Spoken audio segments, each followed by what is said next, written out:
Hello there. Once again, Stanton from Anton Obey. Thank you guys for stopping by the collection room. Once again, we're taking a look at some comics. These are some Dynamite comics. These are Bettie Page comics. Now, I do love Bettie Page. I'm not going to lie. Just a historical, amazingly beautiful woman with a very interesting story to her life. Tons of photos taken throughout the years and all that stuff. Lots of Bettie Page lore. So when comics come out with Bettie Page on them, I am interested. However, I do have a big problem with some of these Dynamite books. This resembles Bettie Page, and the name looks, that's the name. This does not resemble Bettie Page at all. This barely resembles Bettie Page. And then it looks like a Squirrel Girl comic. I struggle with this. It doesn't, like, you're taking a real life person and you're making this odd, modern, stylized cartoon. If you're gonna have a Bettie Page book, it at least, I feel like, needs to be a period piece.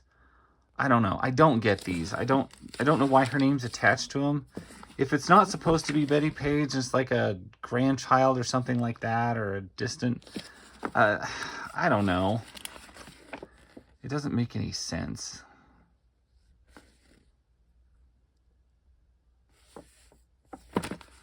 I don't even know if I've read it. I got them. They just don't look right to me. Some of the covers looked really good. Then some of it just looks really bad.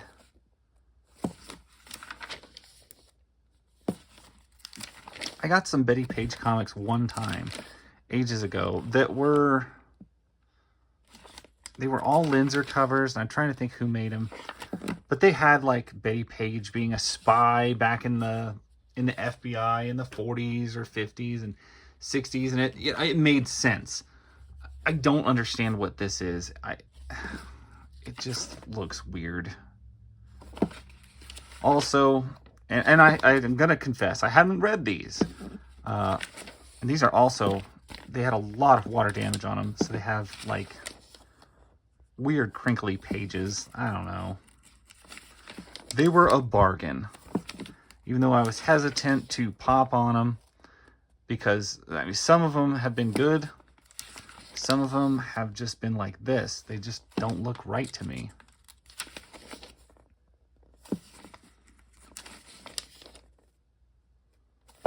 I feel like the art could have been different, and you could have taken this a different direction, and it would have been better. Even, I don't know.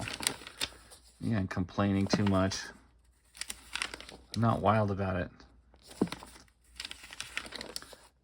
And that's from somebody who's a big fan of Bettie Page.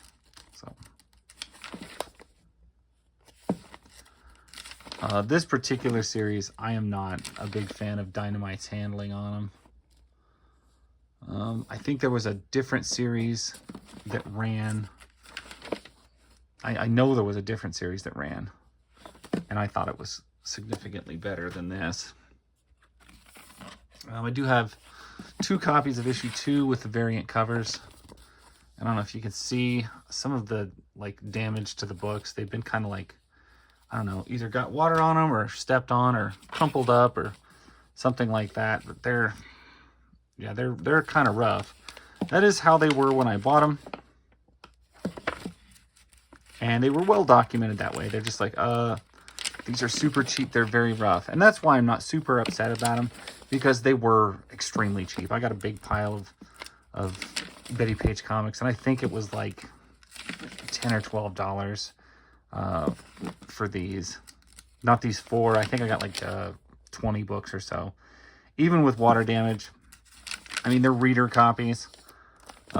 Since that is how I collect these days, I don't, like, these won't ever be bagged and boarded. Maybe they'll get straightened out a little bit, smashed with some other books in the shelf, but for all of the classiness of the, like, a Linzer cover, and all of the recognition and classiness of the name. You know, it just seems like you took a couple of great things and you put the name on the cover, you put the painting on the cover, and then the inside is severely underwhelming.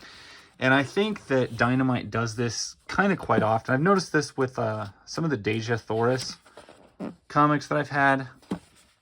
And I definitely seen it with the Red Sonja books, where the covers are legendary looking.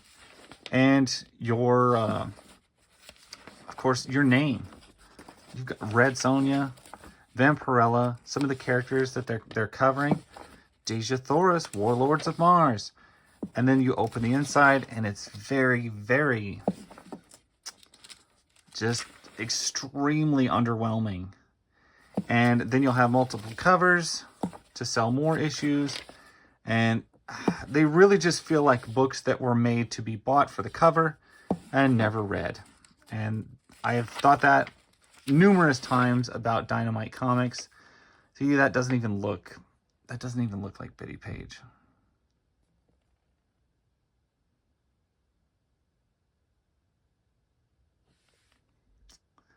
She still shines today. It's said that each one of us, there are up to 7 lookalikes in the world. But even so, believe me, Bettie Page will always be intimately unique. Inimitably. Big fancy word there. Yeah, so you get great covers like this. And then you get inside and they are lame sauce. Anyway, it is the curse of Dynamite. I've talked about it at length before.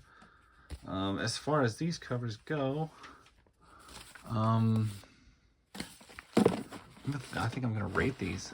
This one, by far the worst for not looking anything like Bettie. Actually, you know what? There. Those two are the worst. That one looks a lot like Bettie. This one looks just a really good cover. I'm gonna go with the Linzer cover because I love his work. Anyway, that's pretty much all I got to say. Wanted to cover these. Hope you guys are having a wonderful Christmas time. Wanted to take a break from doing some of the toy videos that I've been doing and maybe hit some comics. Anyway, Merry Christmas. Thank you guys for watching. I'll catch you guys later, and that's my story. Bye.